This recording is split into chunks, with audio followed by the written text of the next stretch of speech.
ಇಡೀ search engine ಜಗತ್ತನ್ನೇ ಆಳ್ತಿರುವ ಗೂಗಲ್ನ parent company ಆಲ್ಫಾಬೆಟ್ಗೆ ಇತಿಹಾಸದಲ್ಲಿ ಇಂತಹ ದೊಡ್ಡ ಶಾಕ್ ಎದುರಾಗಿರಲಿಲ್ಲ.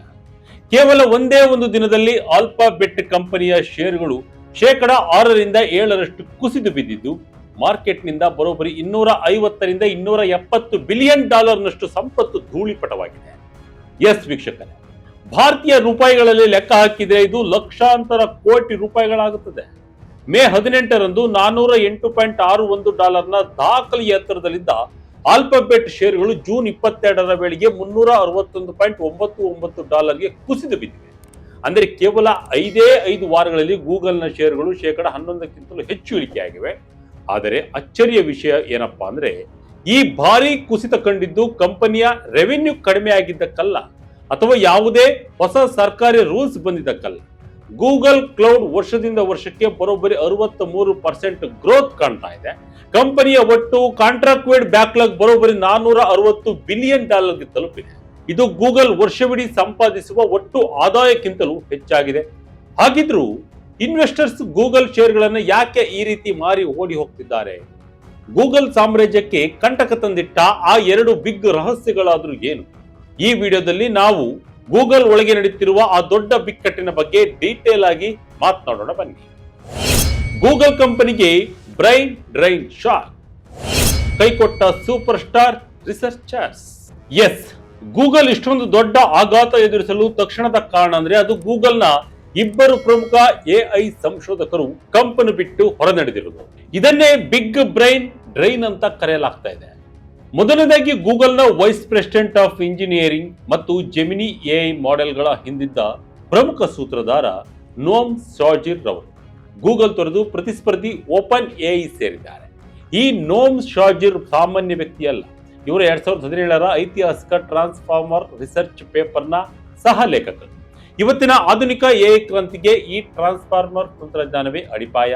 ಇವರು 2021ರಲ್ಲಿ ಒಮ್ಮೆ ಗೂಗಲ್ ಬಿಟ್ಟು ಕ್ಯಾರೆಕ್ಟರ್ AI ಕಂಪನಿ ಸ್ಟಾರ್ಟ್ ಮಾಡಿದ್ರು. ಆದರೆ 2024ರಲ್ಲಿ ಗೂಗಲ್ ದೊಡ್ಡ ಡೀಲ್ ಮೂಲಕ ಇವರನ್ನ ವಾಪಸ್ ಕರೆತಂದಿದ್ರು. ಆದ್ರೆ ಈಗ ನೋಮ್ ಮತ್ತೆ ಗೂಗಲ್ ಕೈ ಬಿಟ್ಟು ಓಪನ್ AIಗೆ ಹೋಗಿರೋದು ಇನ್ವೆಸ್ಟರ್ಸ್ಗೆ ತೀವ್ರ ನಿರಾಶೆಯನ್ನು ಉಂಟು ಮಾಡಿದೆ.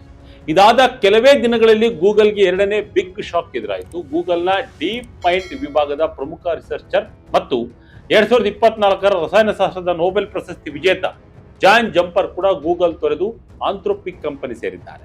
ಇವರು ಗೂಗಲ್ನ ಪ್ರಮುಖ ಆಲ್ಫಾ ಫೋಲ್ಡ್ AI ಸಿಸ್ಟಮ್ ರೂಪಿಸುವಲ್ಲಿ ಪ್ರಮುಖ ಪಾತ್ರ ವಹಿಸಿದ್ದರು. ಇದು ಬರೋಬ್ಬರಿ 200 ಮಿಲಿಯನ್ ಪ್ರೋಟೀನ್ ರಚನೆಗಳನ್ನ ಭವಿಷ್ಯ ನುಡಿಯುವ ಸಾಧನೆ ಮಾಡಿದೆ. ಈ 2 ಪ್ರಮುಖ ಸೂಪರ್ ಸ್ಟಾರ್ ಸಂಶೋಧಕರು ಒಂದೇ ವಾರದಲ್ಲಿ ಗೂಗಲ್ ಬಿಟ್ಟಿರುವುದು ಕಂಪನಿಯ AI ಸಾಮರ್ಥ್ಯದ ಮೇಲೆ ದೊಡ್ಡ ಆತಂಕವನ್ನ ಮೂಡಿಸಿದೆ. ಸತ್ಯ ನಾದೆಲ್ಲ ಆಡಿದ ಆ ಒಂದು ಮಾತು, ಕಳವಳದಲ್ಲಿ ಗೂಗಲ್ ಕಂಪನಿಯ ಇನ್ವೆಸ್ಟರ್ಸ್. ಇನ್ನು ಈ ಟೆನ್ಷನ್ ಸಾಲದು ಎಂಬಂತೆ ಮೈಕ್ರೋಸಾಫ್ಟ್ CEO ಸತ್ಯ ನಾದೆಲ್ಲ ಆಡಿದ ಮಾತುಗಳು ಗೂಗಲ್ ಷೇರುಗಳು ಇನ್ನಷ್ಟು ಕುಸಿಯುವಂತೆ ಮಾಡಿದೆ. ಸಂಡೇ ವಾಲ್ ಸ್ಟ್ರೀಟ್ ಜರ್ನಲ್ಗೆ ನೀಡಿದ ಇಂಟರ್ವ್ಯೂನಲ್ಲಿ ನಾಡೆಲ್ಲರವರು ಕಂಪನಿಗಳು ಕೇವಲ ಕೆಲವೇ ಪ್ರಮುಖ AI ಪ್ರೊವೈಡರ್ಗಳ ಮೇಲೆ ಅವಲಂಬಿತವಾಗುವುದನ್ನ ಕಡಿಮೆ ಮಾಡಬೇಕು. ಈ AI ಮಾಡೆಲ್ಗಳು ಕೇವಲ ಕಮೋಡಿಟಿಗಳಿಗಾಗಿ ಬದಲಾಗುತ್ತಿವೆ ಅಂದರೆ AI ಮಾಡೆಲ್ಗಳು ಮುಂದೆ ಹೋಗ್ತಾ ತುಂಬಾ ಅಗ್ಗವಾಗಲಿವೆ ಮತ್ತು ಈ ಮಾಡೆಲ್ಗಳನ್ನ ಸುಲಭವಾಗಿ ಬದಲಾಯಿಸಬಹುದು. ಇದರಿಂದಾಗಿ ಬಿಲಿಯನ್ ಗಟ್ಟಲೆ ಹಣ ಸುರಿದು AI ತಂತ್ರಜ್ಞಾನ ಡೆವಲಪ್ ಮಾಡ್ತಿರುವ ಗೂಗಲ್ಗೆ ಸಿಗಬೇಕಾದ ಲಾಭ ಕಡಿಮೆ ಆಗಬಹುದು ಎಂಬ ಸುಳಿವು ಸಿಕ್ಕಂತಾಗಿದೆ. ಎಲ್ಲ ಲಾಭ ಕೇವಲ ಕೆಲವು ಮಾಡೆಲ್ಗಳಿಗೆ ಮಾತ್ರ ಸಿಕ್ಕರೆ ಜಗತ್ತಿನ ರಾಜಕೀಯ ಆರ್ಥಿಕತೆ ಅದನ್ನ ಒಪ್ಪುವುದಿಲ್ಲ. ಉದ್ಯಮಗಳನ್ನೇ ನಾಶ ಮಾಡುವ AI ಭವಿಷ್ಯಕ್ಕೆ ಸಮಾಜದ ಒಪ್ಪಿಗೆ ಸಿಗುವುದಿಲ್ಲ ಎಂದು ನಾಡೆಲ್ಲ ಸ್ಪಷ್ಟವಾಗಿ ಹೇಳಿದ್ದಾರೆ. ಇತಿಹಾಸದಲ್ಲಿ ಈ ಹಿಂದೆ ಸತ್ಯ ನಾಡೆಲ್ಲರವರು ಮೈಕ್ರೋಸಾಫ್ಟ್ GPT ತಂತ್ರಜ್ಞಾನ ತಂದಾಗ ಗೂಗಲ್ ಬಂದು ಈಗ ಡ್ಯಾನ್ಸ್ ಮಾಡಲಿ ಎಂದು ಸವಾಲು ಹಾಕಿದ್ದರು. ಅದಕ್ಕೆ ಗೂಗಲ್ CEO ಸುಂದರ್ ಪಿಚೈ ಅವರು ನಾವು ಬೇರೆಯವರ ಮ್ಯೂಸಿಕ್ಗೆ ಡ್ಯಾನ್ಸ್ ಮಾಡಲ್ಲ ಅಂತ ಹೇಳಿ ತಕ್ಕ ಉತ್ತರವನ್ನ ಕೊಟ್ಟಿದ್ದರು. ಆದರೆ ಈಗ ನಾಡೆಲ್ಲರವರ ಈ ಹೊಸ ಕಮೋಡಿಟಿ ಸ್ಟೇಟ್ಮೆಂಟ್ ಗೂಗಲ್ ಮೇಲಿನ ಒತ್ತಡವನ್ನ ಇನ್ನಷ್ಟು ಹೆಚ್ಚಿಸಿದೆ. ಬಿಲಿಯನ್ ಗಟ್ಟಲೆ ಖರ್ಚು, ಕರಗುತ್ತಿದೆ ಕ್ಯಾಶ್ ಫ್ಲೋ. ಗೂಗಲ್ಗೆ ಎದುರಾಯ್ತಾ ಬಜೆಟ್ ಬಿಕ್ಕಟ್ಟು. ವೀಕ್ಷಕರೇ, ಈ ಬ್ರೈನ್ ಡ್ರೈನ್ ಕೇವಲ ಒಂದು ಸ್ಪಾರ್ಕ್ ಅಷ್ಟೇ. ಆದರೆ ಇದರ ಹಿಂದೆ ಇರುವ ಅತಿ ದೊಡ್ಡ ಟೆನ್ಷನ್ ಅಂದ್ರೆ ಹಣದ ಖರ್ಚು. ಹೌದು, ಎಐ ಇನ್ಫ್ರಾಸ್ಟ್ರಕ್ಚರ್ ಬೆಳೆಸಲು ಆಲ್ಫಾಬೆಟ್ ಅಕ್ಟೋಬರ್ನಿಂದ ಇಲ್ಲಿಯವರೆಗೆ ಸಾಲ ಮತ್ತು ಇಕ್ವಿಟಿ ರೂಪದಲ್ಲಿ ಬರೋಬ್ಬರಿ $141 ಬಿಲಿಯನ್ ಹಣವನ್ನ ಸಂಗ್ರಹ ಮಾಡಿದೆ. ಇನ್ನು 2026ರಲ್ಲಿ ಗೂಗಲ್ನ ಎಐ ಮೇಲಿನ ಕ್ಯಾಪಿಟಲ್ ಖರ್ಚು ಒಟ್ಟು ಬರೋಬ್ಬರಿ $180 ರಿಂದ $190 ಬಿಲಿಯನ್ ತಲುಪಲಿದೆ ಎಂದು ಅಂದಾಜಿಸಲಾಗಿದೆ. ಆದರೆ ಈ ದೊಡ್ಡ ಮಟ್ಟದ ಹೂಡಿಕೆಗೆ ತಕ್ಕಂತೆ ರಿಟರ್ನ್ ಸಿಕ್ತಿಲ್ಲ ಅನ್ನೋದೇ ಇನ್ವೆಸ್ಟರ್ಸ್ ಕಳವಳ. ಯಾಕೆಂದ್ರೆ ಕಂಪನಿಯ ಫ್ರೀ ಕ್ಯಾಶ್ ಫ್ಲೋ ಭಾರಿ ಪ್ರಮಾಣದಲ್ಲಿ ಕುಸಿತಾ ಇದೆ. ಮೊದಲ ಕ್ವಾರ್ಟರ್ ನಲ್ಲಿ ಗೂಗಲ್ನ ಫ್ರೀ ಕ್ಯಾಶ್ ಫ್ಲೋ 47% ಕುಸಿದು ಕೇವಲ $10.1 ಬಿಲಿಯನ್ ಗೆ ತಲುಪಿದೆ. ಇನ್ನು ಪಿಯೋಟಲ್ ರಿಸರ್ಚ್ ಗ್ರೂಪ್ ಪ್ರಕಾರ 2025ರಲ್ಲಿ $73.3 ಬಿಲಿಯನ್ ಇದ್ದ ಕಂಪನಿಯ ಇಡೀ ವರ್ಷದ ಫ್ರೀ ಕ್ಯಾಶ್ ಫ್ಲೋ 2026ರಲ್ಲಿ ಕೇವಲ $20.5 ಬಿಲಿಯನ್ ಗೆ ಇಳಿಕೆಯಾಗುವ ನಿರೀಕ್ಷೆ ಇದೆ. ಈಗ ಗೂಗಲ್ ಮುಂದೆ ಎರಡು ದೊಡ್ಡ ಆಯ್ಕೆಗಳಿವೆ.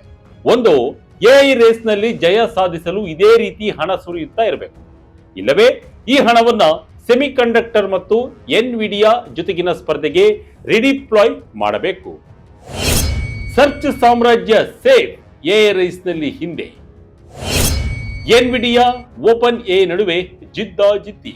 ಆದರೆ ಗೂಗಲ್ನ ಕೋರ್ ಬಿಸಿನೆಸ್ ಆದ ಗೂಗಲ್ ಸರ್ಚ್ ಮತ್ತು ಕ್ಲೌಡ್ ಸೇವೆಗಳು ಈಗಲೂ ತುಂಬಾ ಸ್ಟ್ರಾಂಗ್ ಆಗಿವೆ ಮತ್ತು ಒಳ್ಳೆಯ ರೆವಿನ್ಯೂ ತರ್ತಾ ಇದ್ದಾವೆ. ಆದರೂ ಗೂಗಲ್ ತನ್ನ ಎಐ ಚಾಟ್ ಬಾಟ್ ಜೆಮಿನಿ ಮೂಲಕ ಗ್ಲೋಬಲ್ ಮಾರ್ಕೆಟ್ ನಲ್ಲಿ ಕೇವಲ 13.5% ಮಾರ್ಕೆಟ್ ಶೇರ್ ಹೊಂದಿದ್ದರೆ ಓಪನ್ ಎಐ ನ ಚಾಟ್ ಜಿಪಿಟಿ ಬರೋಬ್ಬರಿ 60% ಮಾರ್ಕೆಟ್ ಅನ್ನ ಶೇರ್ ಕಂಟ್ರೋಲ್ ಮಾಡ್ತಾ ಇದೆ. ಇನ್ನು ಎಐ ಕೋಡಿಂಗ್ ವಿಚಾರದಲ್ಲೂ ಗೂಗಲ್ ತೀವ್ರ ಸ್ಪರ್ಧೆಯನ್ನ ಎದುರಿಸ್ತಾ ಇದೆ. ಆಂಥ್ರೋಪಿಕ್ ನ ಕ್ಲಾಡ್ ಕೋಡ್ ಮತ್ತು ಓಪನ್ ಎಐ ನ ಜಿಪಿಟಿ 5.5 ಸದ್ಯ ಕೋಡಿಂಗ್ ಟೂಲ್ಗಳಲ್ಲಿ ಮುಂಚೂಣಿಯಲ್ಲಿವೆ.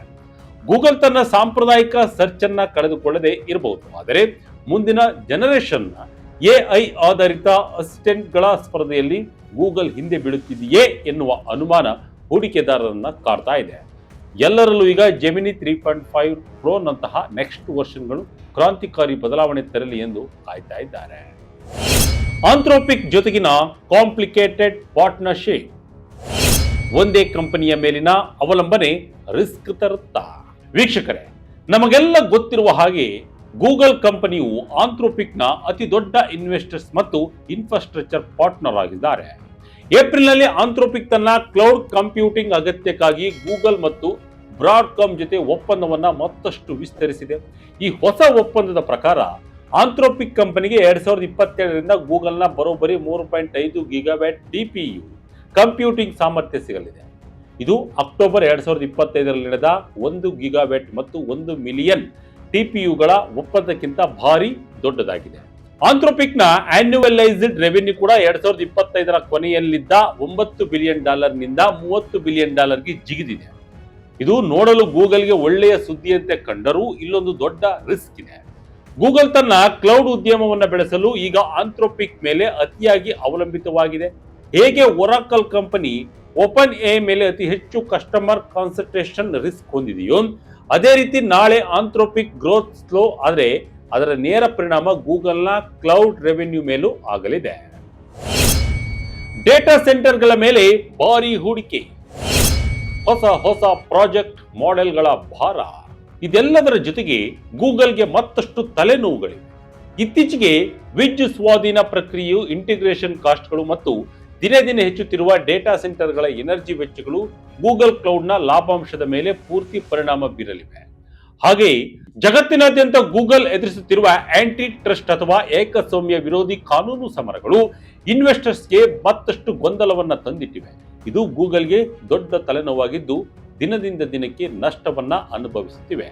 ಕೆಲ ತಿಂಗಳ ಹಿಂದಷ್ಟೇ ಗೂಗಲ್ ದೊಡ್ಡ ಡೇಟಾ ಸೆಂಟರ್ ಪ್ರಾಜೆಕ್ಟ್ ಅನ್ನ ವಿಶಾಖಪಟ್ಟಣಂಗೆ ಘೋಷಿಸಿತ್ತು.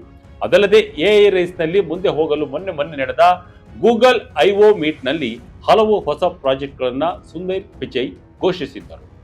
ಆ ಎಲ್ಲ ಪ್ರಾಜೆಕ್ಟ್ಗಳು ಜನರನ್ನ ಸೆಳೆಯುತ್ತಿವೆಯಾದರೂ ರೆವೆನ್ಯೂ ಜನರೇಟ್ ಮಾಡುವಲ್ಲಿ ಹಿಂದೆ ಬೀಳುತ್ತಿವೆ ಎನ್ನಲಾಗಿದೆ. ಇದನ್ನ ಈಗ ಗೂಗಲ್ ಬ್ಯಾಲೆನ್ಸ್ ಮಾಡಬೇಕಾಗಿದೆ. ಒಟ್ಟಿನಲ್ಲಿ ಗೂಗಲ್ ಇವತ್ತಿಗೂ ಟೆಕ್ ಜಗತ್ತಿನ ದೈತ್ಯ ಕಂಪನಿಯೇ ಹೌದು.